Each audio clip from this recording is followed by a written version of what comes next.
मो ना अनु अनु चौधरी नुह मो अनुपमा पाढ़ी। साइज पूरा जबरदस्त 36 दुध आउ अंटा पूरा सरू आउ अंटा है 30 आउ गांडी बेसी बड़ नुहे 34 हम कि नहीं किंतु दुध एते बड़ कि गोटे हाथर धरिबा बहुत कष्ट। आह तम बांड ठिया हेलानी कि दुष्ट जे तमे। आज पुणी तुम मानक पाखरे हाजिर ହେଇଛି। चलो कहानी स्टार्ट करवा नहले तुम बांड सुई पड़िबो। कहानी एई वर्ष गणेश पूजा टाइम रो। मो ना तो जानी सारिच। मो घर ढेंकानाल जिला रे। मो बयस है 23 वर्ष। एई वर्ष मो बाहाघर देखा चली। मो बापा धान काम करती आम गाँव में। आम बड़ भाई विश्वनाथ से बाहर आर्मी चाकरी करुचु। छुट्टी हेले गाँ को आसे आ सरीगले चली जाए। ए कोरोना काल रे भाईर बाहाघर भी हेइची। आम भाउज बहुत भल आउ घर परिवार सह मिसिकी चलुचंती और ननद हिसाब रे मते बहुत भल पाती। किंतु एई वर्ष पूजा रे मो जीवन रे सबु किछि परिवर्तन हो गला। गणेश पूजा रे भाई छुट्टी नहीं किना आसीथिला। आम गाँव रे गणेश पूजा बहुत धूमधाम रे हुए।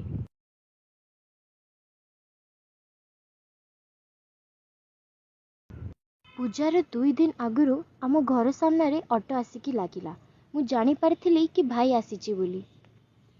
घरु मो बो दौड़ीकी गला आ ता गेला पुओ को कुंढे किना कांदी पकेला। मो मार बहुत प्रेम ता पुओ पाई। भाई धुआ धुई करिकी ता घर को गला। भाउज भी ता पछ पछ गले। मु बहुत खुशी थिली कि भाई आसीची बोली। से गणेश पूजा समय रे तपोई पूजा भी होई थाए। आमे सबु गाँ झियो मिसिकी प्रस्तुति करिलु। गाँ कुठ घरे पूजा होउ थाए। सेई पाखे क्लब घर दुआरे गणेश प्रतिष्ठा मध्य प्रस्तुति चली थाए। सेठी आमे झियो माने भी थाउ आउ पुओ माने भी मजा मस्ती करू थाए। आर दिन शेष रविवार होई थाए। सेथिपाई आमे भोर 3टारू उठी फूल आनिबा पाई ठीक करी थाउ। फूल चोरेइबा निशारे आउ से दिन की निद हेइची। मो निद 2:45 रे खुलिला। बाहर को देखिला बेलू किटकिट अंधार। आउ सुइबा को चेष्टा कले भी निद हो नाई। खटरे पड़ी एपटे सेपटे हो थाए। अच्छा गुटे कथा कहबा को भूली जाइची। रुह मो रूम विषय रे कहूचु। आमर 2 ताला घर तले रुसेई घर आउ बापा माँ को घर आ उपरे नुआ घर तैयारी हेची भाई बाहागर परे। तो गुटे रूम भाई भाउजंकर आउ गुटे मोर। 2 रूम मझिरे घरर सीढ़ी। भाई नथिले मु भाउज की गुटिए रूम रे सो। समय 3टा बाजिबारु मु मो 2टा सांग झिल्ली आउ बिंदु को कॉल करी तळु को आसीबा पाई बाहरिली। 2टी पाहाच ओल्हेइची कि नाही कौन गुटे शब्दर मो कान ठिया ही पड़िला। एते रातिरे कौन पड़िला बोली साउंड हैला। मते बहुत डर लागिला। मु इयाडे सियाडे अनहेली। मो आखि के जाने कौन पाई भाई रूम रे स्काईलाइट उपरे पड़िला। सेथिरु हल्का ब्लू रंगर लाइट आसुथिला। से रूम सीढ़ी को लागिथिला।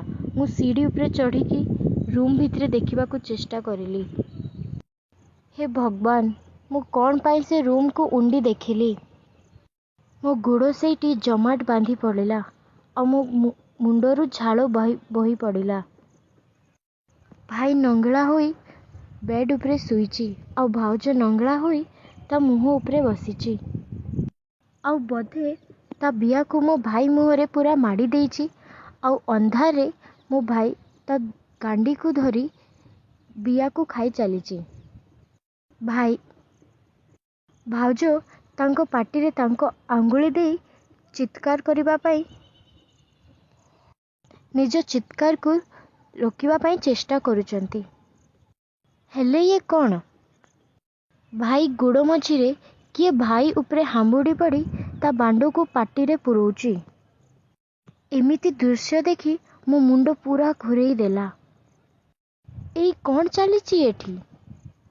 ଦୁଇଟା ସ୍ତ୍ରୀ ଲୋକ ଭାଇ ଉପରେ ଚଢ଼ି ଯାଇଛନ୍ତି। ଜଣେ ତ ଭାଉଜ, ଆଉ ଗୋଟିଏ ବି ସ୍ତ୍ରୀ ଲୋକ। ତା ଦୁଧ ଏତେ ବଡ଼ କି ଭାଇ ଜଙ୍ଘରେ ଚିପି ହେଉଥାଏ।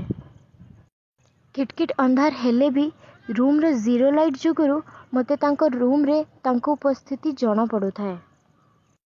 ଭାଇ ଭାଉଜ ଆଉ ସେ ସ୍ତ୍ରୀ ଲୋକ ତାଙ୍କ ଲଙ୍ଗଳା ନାଚ କରୁଥାନ୍ତି। ଏଇ ସବୁ ଦେଖି ମୋ ମୁହଁକୁ ଫେରାଇ ତଳକୁ ଯିବା ପାଇଁ ବାହାରିଲି, କିନ୍ତୁ ମନରେ ବହୁତ କୌତୂହଳ ହେଉଥିଲା। ଆଉ ଟିକେ ଭଲରେ ଦେଖିବା ପାଇଁ ମୁଁ ସେଇ ପାହାଚ ଉପରେ ବସି ପଡ଼ିଲି।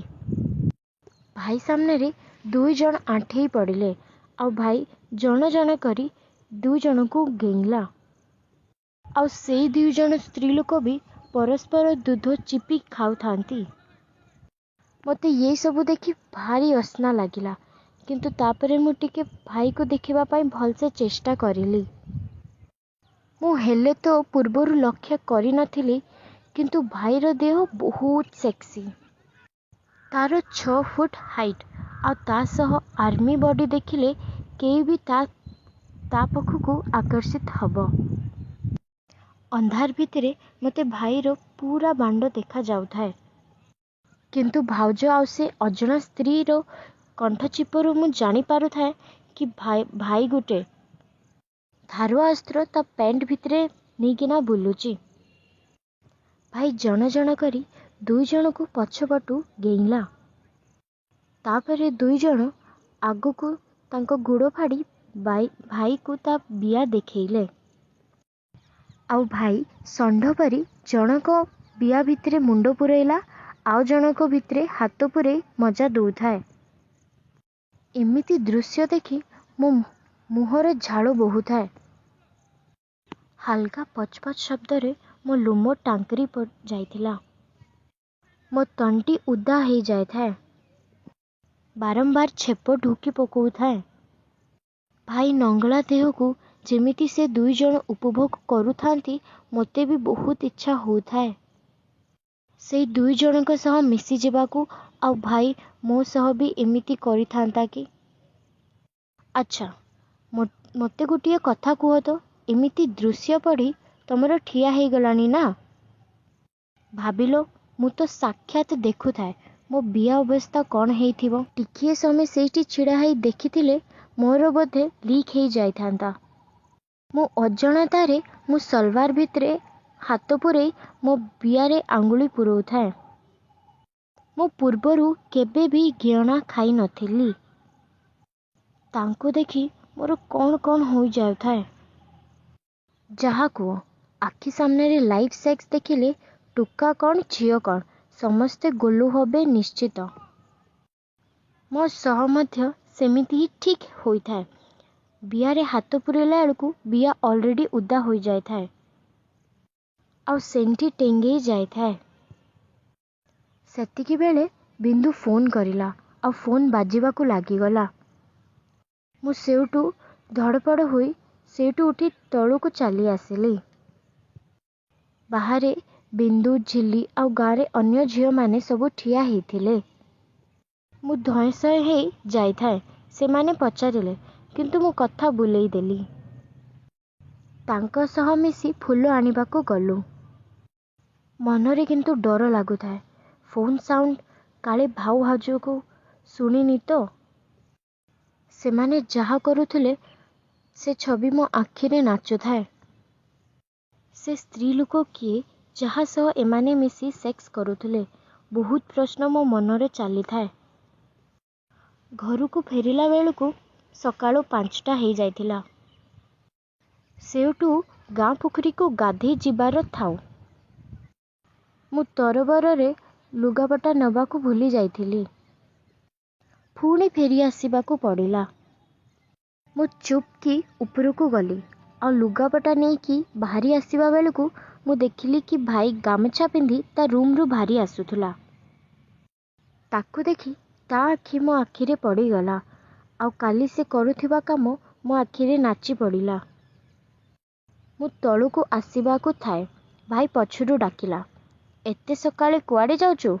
ମୁଁ କହିଲି, ସମସ୍ତେ ଗାଁ ପୋଖରୀକୁ ଗାଧେଇବା ପାଇଁ ଯାଉଛନ୍ତି। ଭାଇ, କାଇଁ କ'ଣ ଆମର ଟ୍ୟୁବୱେଲ୍ ନାହିଁ? ମୁଁ ହଁ, ସମସ୍ତେ ଯାଉଛନ୍ତି, ଆଜି ପୂଜା ଲାଷ୍ଟ ପାଳି ତ। ହଉ ଯା, ମୁଁ ତାହେଲେ ରିକଳରେ ଗାଧେଇ ପଡ଼ୁଛି। ମୁଁ ସେଇଠୁ ପଳେଇ ଆସିଲି, କିନ୍ତୁ ମୁଁ ଆଉ ଭାଇକୁ ଭଲ ନଜରରେ ଦେଖିପାରୁ ନଥାଏ। ତାର ଗହମ ରଙ୍ଗ ଦେହରେ ମୋ ଗୋରା ରଙ୍ଗ ଦେହକୁ ଜାକି ମୁଁ ମୋ ସବୁ ଇଚ୍ଛା ପୂରା କରିବା ପାଇଁ ଚାହୁଁଥିଲି। ମନରେ ଏଟା ବି ଆସୁଥାଏ କି ଛି, ମୁଁ ଏସବୁ କ'ଣ ଭାବୁଛି? ସିଏ ମୋ ଭାଇ, ତା ବିଷୟରେ ଏମିତି ସବୁ ଭାବିବା ପାଇଁ ମୋର ପାପ। କିନ୍ତୁ ଯବାନୀର ଜ୍ୱାଳା ମୋ ଦେହର ସମ୍ଭାଳିବାକୁ ଅସମ୍ଭବ ହେଇଯାଇଥିଲା। ମୁଁ ଗାଧେଇ ସାରି ଆସି ଓଦା ଲୁଗାକୁ ଶୁଖେଇ ଖାଲି ନାଇଟି ପିନ୍ଧିଥାଏ। ବାଲ୍ଟି କୂଳ ପାଖରେ ଥୋଇବାକୁ ଗଲେ ଦେଖିଲି କି ଭାଇ ସେଇଠି ଗାଧୋଉଥିଲା। ମୁଁ ଚୁପଚାପ ବାଲ୍ଟି ଥୋଇକି ଯିବାକୁ ଥାଏ, ଭାଇ ସେଇଠି କହିଲା, ଅନୁ, ମୋ ପିଠିରେ ଟିକେ ସାବୁନ ଲଗେଇଦେଲୁ। ଆଗରୁ ମୁଁ ଭାଇ ପିଠିରେ ବହୁତ ଥର ସାବୁନ ଲଗେଇଛି, କିନ୍ତୁ ଏଥର ମୋ ସାହସ ହେଲା ନାହିଁ। କ'ଣ କରୁଛୁ, ଲଗେଇକି ଘଷିଦେଲୁ? ଏତିକି କହି ଭାଇ ମୋ ସାମ୍ନାରେ ବସିଲା। ତା ଓଦା ଗାମୁଛା ତା ଦେହ ସହ ଲାଗି ଯାଇଥାଏ। ଭାଇ ହାତରୁ ସାବୁନ ଆଣି ମୁଁ ତା ପିଠିରେ ଲଗେଇଲି। ଭାଉଜ ଦେଖାଯାଉ ନଥିଲେ। ସେଇଠୁ ମୁଁ ଭାଇକୁ ପଚାରିଲି ତ ସେ କହିଲା ସେ ରୋଷେଇ କରୁଛନ୍ତି ବୋଲି। ତା ପିଠିରେ ହାତ ମାରି ମାରି ମୋ ଦେହରେ ଅଜବ ଶିହରଣ ଖେଳିଗଲା। କୌଣସି ମତ ନିଜକୁ କଣ୍ଟ୍ରୋଲ କରିବା ପାଇଁ ଚାହୁଁଥିଲି, ସେ ସମ୍ଭବ ହୋଇପାରୁନଥାଏ। ଭାଇର ପିଠି ସାରା ମୁଁ ହାତ ବୁଲଉଥାଏ ଆଉ ତାର ଶକ୍ତ ବାହୁକୁ ଧରି ଫିଲ୍ ନେଉଥାଏ। ଭାଇ ହଠାତ୍ ପାଣି ଢାଳି ହେଉଥିବାରୁ ତା ପାଣି ଛିଟାରୁ ମୋ ନାଇଟ୍ ଭିଜି ପଡ଼ିଲା। ମୁଁ ଭିତରେ କିଛି ପିନ୍ଧି ନଥାଏ। ନାଇଟି ଓଦା ହୋଇ ମୋ ଦୁଧ ସହ ଲାଗିଗଲା ଆଉ ଦୁଧ ସହ ଟାଣ ବୁଣ୍ଡି ବାହାରକୁ ସ୍ପଷ୍ଟ ଦେଖାଯାଉଥାଏ। ଭାଇ ମୋ ଆଡ଼କୁ ବୁଲିବା ବେଳେ ତା ମୁହଁ ପାଖରେ ମୋ ଦୁଧ ଓଳିଥାଏ। ମୁଁ ଚାହିଁକି ବି ନିଜକୁ ସେ ଅବସ୍ଥାରେ ବାହାର କରିପାରୁ ନଥାଏ। କିଛି ସମୟ ଦେଖି ଭାଇ ଅନ୍ୟ ଆଡ଼କୁ ମୁହଁ ବୁଲେଇ ଦେଲା ଆଉ ମୋତେ ଯିବା ପାଇଁ କହିଲା। ସେତେବେଳେ ମୋ ନଜର ଭାଇ ଦୁଇ ଜଙ୍ଘ ମଝିରେ ତା ଟେଙ୍ଗେଇ ହେଇଥିବା ବାଣ୍ଡ ଉପରେ ପଡ଼ିଲା। ମୁଁ ଜାଣିପାରିଲି କି ମୁଁ ଯେତିକି ମୋ ଭାଇ ପାଇଁ ଆକର୍ଷିତ, ସେ ବି ମୋ ପାଇଁ ସେତିକି। ତଥାପି ସବୁ ଜାଣି ମୁଁ କିଛି ନ କହି ଗାଣ୍ଡି ହଲେଇ ହଲେଇ ରୁମକୁ ଆସିଲି ଆଉ ଶୁଖିଲା ଡ୍ରେସ୍ ପିନ୍ଧିଲି। କିନ୍ତୁ କେମିତି ଭାଇ ବାଣ୍ଡକୁ ମୋ ବିଆ ରାସ୍ତା ଦେଖେଇବି ସେଇ କଥା ଭାବୁଥାଏ। ମୁଁ ଜାଣିଥିଲି କି ଏସବୁ ଭୁଲ, କିନ୍ତୁ କ'ଣ କରିବି, ବିଆ ଗୋଲୁ ଆଗରେ ମୋତେ ଏସବୁ କିଛି ଦେଖା ନ ଯାଉଥାଏ। ଭାଇ ପ୍ରତି ମୁଁ ଅଧିକରୁ ଅଧିକ ଆକର୍ଷିତ ହୋଇଥାଏ।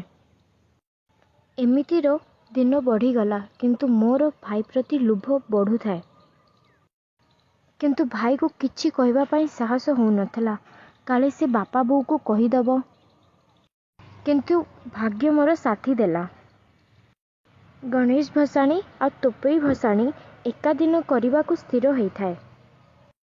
ସେଇଦିନ ସନ୍ଧ୍ୟାବେଳେ ଆମେ ସବୁ ଝିଅମାନେ ଟିପ୍ ଟାପ୍ ରେଡ଼ି ହୋଇଥାଉ। ବାହାରେ ବଜାସ ଆଉ ଡିଜେରେ ସମସ୍ତେ ତାଳ ତାଳ ଦେଇ ନାଚୁଥାନ୍ତି। ମୁଁ ଗୋଟିଏ ନାଲି ଚୁଡ଼ିଦାର ପିନ୍ଧିଥାଏ। ଗୋରା ଦେହରେ ସେ ନାଲି ଚୁଡ଼ିଦାର ମୋ ଯବାନୀରେ ନିଆଁ ଲଗଉଥାଏ। ସମସ୍ତେ ବୁଲି ବୁଲି ମୋତେ ଚାହୁଁଥାନ୍ତି। ନାଚି ନାଚି ରାତି ନଈ ପାଖକୁ ପହଞ୍ଚିଲା ବେଳକୁ 8ଟା ହେଇଗଲାଣି। ସମସ୍ତେ ନଈ ପାଖକୁ ଗଲାବେଳେ ହଠାତ୍ କିଏ ଜଣେ ମୋ ପାଟି ବୁଜି ମୋତେ ପାଖବଦା ମୂଳକୁ ଟାଣି ଟାଣି ନେଇଗଲା। ମୋ ହାତ ଗୋଡ଼ ଛାଟୁଥାଏ, କିନ୍ତୁ ସିଏ ମୋତେ ଜବରଦସ୍ତି ବୋଦା ମୂଳ ବସେଇଦେଲା ଆଉ ମୋ କାନରେ କହିଲା, ବିଲକୁଲ ପାଟି କରନି ଅନୁ, ମୁଁ ବିଶୁ ଭାଇ। ଭାଇ ପାଟି ଶୁଣି ମୁଁ ପୁରା ସ୍ଥିର ହେଇଗଲି ଆଉ ବୁଲି ପଡ଼ି ତା ଆଡ଼କୁ ଚାହିଁଲି। ମୁଁ ବୁଝିବି ନ ବୁଝି ତାପରି ତା ଆଡ଼କୁ ଚାହିଁ ରହିଲି। ସେ ହଠାତ୍ ଜୋର ତା ଦୁଇ ବାଜୁ ବନ୍ଧନରେ ମୋତେ ବାନ୍ଧିଦେଲା। ମୁଁ କିଛି କହିଲିନି। ତାପରେ ସାହସ ପାଇ ସିଏ ତା ନିଜ ଗାଲକୁ ମୋ ନିଜ ଗାଲ ରଗଡ଼ି ମୋ ଦେହ ବାସ୍ନାକୁ ନେଇ ସେ ମୋତେ କୁଣ୍ଢେଇ ଧରିଲା। ମୁଁ ତାଠୁ ଅଲଗା ହେଇ କହିଲି, ଭାଇ ତୁ କ'ଣ କରୁଛୁ ଜାଣିପାରୁଛୁ ତ? ସେ କହିଲା, ମୁଁ ତ ଜାଣିଛି, ତୁ ଜାଣିପାରୁଛୁ ତ? 2-3 ଦିନ ହେଲାନି ତୁ ମୋ ବାଣ୍ଡର ସ୍ୱପ୍ନ ଦେଖୁଛୁ ବୋଲି। ତା କଥା ଶୁଣି ମୁଁ ପୁରା ଆଶ୍ଚର୍ଯ୍ୟ ହେଇଗଲି। ସେ କେମିତି ଜାଣିଲା? ମୁଁ କେମିତି ଜାଣିଲି ଭାବୁଛୁ? ତୋ ଚାହାଣୀ ହିଁ ମୋତେ ତତେ ଗେଇବାକୁ କହୁଛି। ମୋତେ ଦେଖି ତଳୁ ଆଉ ଉପଡ଼େ ପଡ଼ୁଥିବା ଛାତି ଆଉ ତୋର ବ୍ୟଗ୍ର ସ୍ୱଭାବ ମୋତେ ପାଗଳ କରିଦେଇଛି। ଆଜି ତୁ ଏତେ ସୁନ୍ଦର ଦେଖାଯାଉଛୁ, ସମସ୍ତେ ତତେ କୁକୁର ପରି ଚାହୁଁଥାନ୍ତି। ଆଉ ମୁଁ ଏଟା ସହିପାରୁନି କି ତୁ ମୋ ଭଉଣୀ। ତେଣୁ ତୋର ପୁରା ଦେହ ଉପରେ ମୋର ଅଧିକାର ଅଛି। ମୁଁ ବହୁତ ବେଳୁ କଣ୍ଟ୍ରୋଲ କରିଲିଣି, କିନ୍ତୁ ଆଉ ନୁହେଁ। ତୋ ଦେହର ପ୍ରତ୍ୟେକ ଅଂଶକୁ ମୁଁ ମୋ ନାଁରେ କରିବି।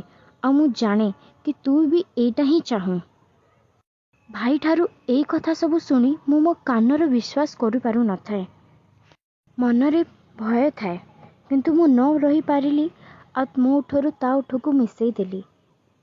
ସେଇଟା ନିଆଁରେ ପେଟ୍ରୋଲ ପରି କାମ ଦେଲା। ସିଏ ବି ମୋତେ ଟାଣି ପକେଇଲା ଆଉ ତା ଦେହରେ ମୋ ଦେହକୁ ଜାବୁଡ଼ି ଧରି ତା ଜିଭରେ ମୋ ଜିଭକୁ ଖେଳି ପକାଇ ଆନନ୍ଦରେ କିସ୍ କରୁଥିଲା। ମୁଁ ବି ଅପୂର୍ବ ଆନନ୍ଦ ପାଇବା ବୋଲି ତା ସାଥ ଦେଲି।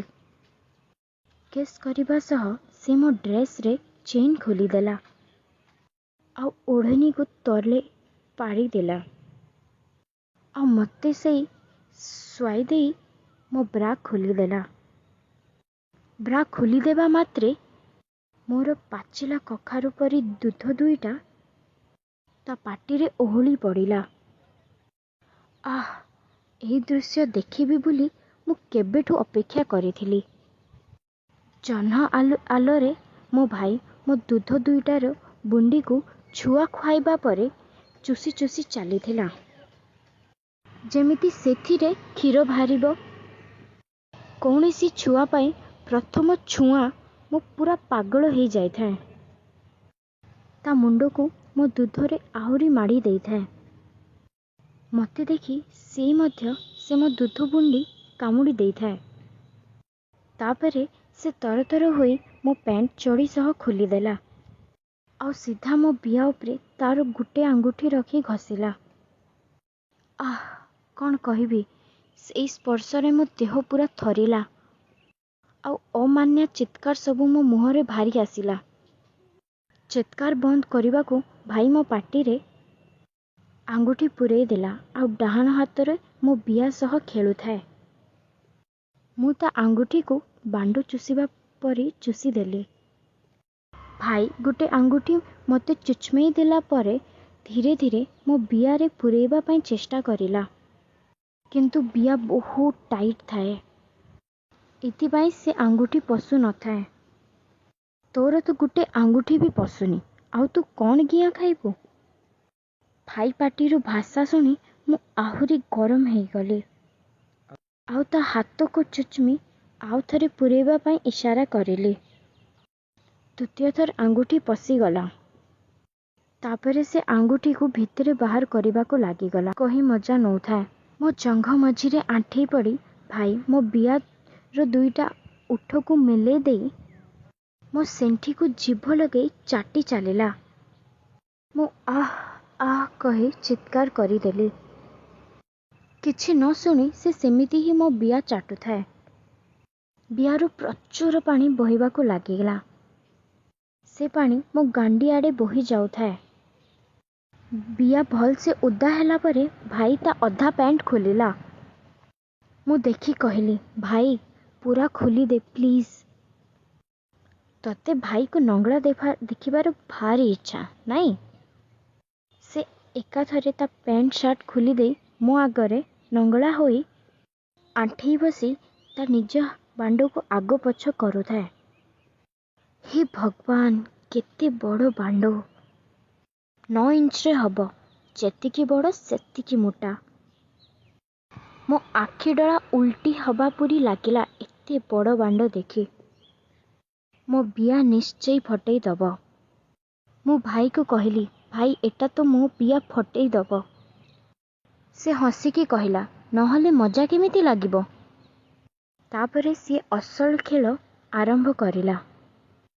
ମୋ ବିଆରେ ଭଲ ଭାବରେ ଛେପ ପକେଇ ଦେଲା ପରେ ବାଣ୍ଡ ନେଇ ବିଆ ଆଗରେ ରଖି ଉପରେ ଘଷିଲା। ମୁଁ ସେତେବେଳେ ମୋ ନିଜକୁ ଭାଇକୁ ସମର୍ପିତ କରିଦେଲି।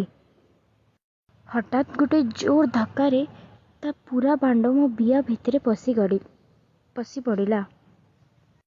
ମୋତେ ଏମିତି ଲାଗିଲା ଯେମିତି ସେ ମୋ ବିଆକୁ ଫଟେଇ ମୋ ଦେହକୁ ବି ଭାଗ କରିଦେବ। ମୁଁ ଜୋରରେ ରଡ଼ି କରି ଉଠିଲି। ଆଉ ଭାଇ ମୋ ଉପରେ ଶୋଇପଡ଼ି ତା ଓଠରେ ମୋ ଓଠକୁ ଲଗେଇ ଚୁଷିବାକୁ ଲାଗିଗଲା। କିଛି ସମୟ ଆମେ ସେମିତି ପଡ଼ି ରହିଲୁ। ସେତେବେଳେ ପିଲା ସବୁ ବିସର୍ଜନ କରି ଘରକୁ ଫେରୁଥାନ୍ତି। ଜଣ ଜଣ କରି ସମସ୍ତେ ଯିବା ପରେ ଭାଇ ମୋ ଉପରୁ ଉଠିଲା ଆଉ ମୋ ଗୋଡ଼ ଦୁଇଟାକୁ ତା କାନ୍ଧ ଉପରେ ରଖିଲା। ଆଉ ସିଏ ମୋ ଜଙ୍ଘକୁ ଧରି ଆଉ ଗୋଟିଏ ପେଲା ଦେଲା। ବାଣ୍ଡ ପୁରା ବିଆ ଭିତରେ ପଶିଯାଇ ମୋ ପେଟକୁ ବାଜିଲା। ମୋତେ ଏମିତି ଲାଗୁଥାଏ ଯେମିତି ମୁଁ ଏଇଠି ଦୁଇ ଭାଗ ହେଇଯିବି। କିଛି ସମୟ ଅସହ୍ୟ କଷ୍ଟ ପରେ ଯେତେବେଳେ ବିଆ ମିଳି ପଡ଼ିଲା ମୋତେ ତାପରେ ଟିକେ ମଜା ଲାଗିଲା। ଭାଇ ମୋ ବିଆକୁ ନୃଶଂସ ପରି ଗେହିଁ ଚାଲୁଥାଏ। ମୁଁ ଯେତେ ରଡ଼ି କଲେ ବି କିଛି ନ ଶୁଣି ସେ ପାଗଳଙ୍କ ପରି ମୋ ବିଆକୁ ଗେଁୁଥାଏ। ପଚ୍ ପଚ୍ ଶବ୍ଦରେ ସେ ଅନ୍ଧାର ରାତିରେ ଶୂନ୍ୟତା ଭାଙ୍ଗି ଯାଇଥାଏ। ଭାଇ ମୋତେ ଫୁଲ୍ ଦମ୍ଭରେ ଗେଁୁଥାଏ। କେତେବେଳେ ହାମ୍ବୁଡ଼ି ପଡ଼ି ଚୁଷୁଥାଏ କି କେତେବେଳେ ଶୋଇକିନା ଚୁଷୁଥାଏ। ମୋର ଥରେ ପାଣି ବାହାରିଗଲା କିନ୍ତୁ ସେ ରହିଲା ନାହିଁ। ସେଇ ପାଣିରେ ନିଜ ବାଣ୍ଡ ଘଷି ପୁଣି ମୋତେ ଗେଁିଲା। 45 ମିନିଟରେ ଅସହ୍ୟ କଷ୍ଟ ପରେ ଭାଇରେ ବୋଧେ ବାହାରିବାକୁ ହେଇଗଲା। ଆଉ ସିଏ ମୋ ବିଆ ଭିତରୁ ତା ବାଣ୍ଡକୁ ବାହାର କରିଦେଲା। ଆଉ ମୋ ପେଟ ଉପରେ ରଖି ପଚ୍ ପଚ୍ କରି ତାର ସବୁ ଲସା ମୋ ନାଭି ଉପରେ କାଢ଼ିଦେଲା। ଦୁଇ ଜଣ ପୁରା ଥକି ଯାଇଥିଲୁ। ମୁଁ ତ ଉଠିବା ଅବସ୍ଥାରେ ବି ଥିଲିନି। କାରଣ ବିଆ ମୋର ବହୁତ ଦରଜ ହେଉଥାଏ। ଭାଇ ଉଠି ଛିଡ଼ା ହେଲା। କହିଲା ଡ୍ରେସ୍ ପିନ୍ଧ, ମୁଁ ଗାଡ଼ି ନେଇ ଆସେ। ମୁଁ ଉଠିକି ଡ୍ରେସ୍ ପିନ୍ଧିଲି। ଆଉ ସିଏ ସେଇ ସମୟରେ ଗାଡ଼ି ଆଣିଲା ଆଉ ମୋତେ ବସେଇ ଘରକୁ ନେଲା। ବାଟରେ ସେଇଦିନ ଦେଖି ଘଟଣା ମୋ ଭାଇକୁ କହିଲି। ଆଉ ସେ ଅନ୍ୟ ସ୍ତ୍ରୀ ଲୋକ ବିଷୟରେ ପଚାରିଲି। ଭାଇ ଅଳ୍ପ ହସି କହିଲା, କାଇଁ ତୋର ବି ସେମିତି କରିବା ଇଚ୍ଛା କି? ମୁଁ ଟିକେ ହସିଲି କିନ୍ତୁ ଆଉ ଥରେ ପଚାରିବାରେ ସେ ଯାହା ମୋତେ କହିଲା ମୋ ଦେହ ସାରା ପୁରା ଝିମଝିମ ହୋଇ ଉଠିଲା। ସେଇ ସ୍ତ୍ରୀ ଲୋକ ଆଉ କେହି ନୁହେଁ, ଆମ ବୋଉ ଲୋ। ମୁଁ ଜାଣୁଛି ଷ୍ଟୋରୀ ବହୁତ ଲମ୍ବା ହେଇଗଲା। ଆଶା କରୁଛି କି ଆପଣ ସମସ୍ତେ ଏଇ ଭାଇ ଭଉଣୀଙ୍କ ବେଧ ଗପକୁ ଏନ୍ଜୟ କରିଥିବ।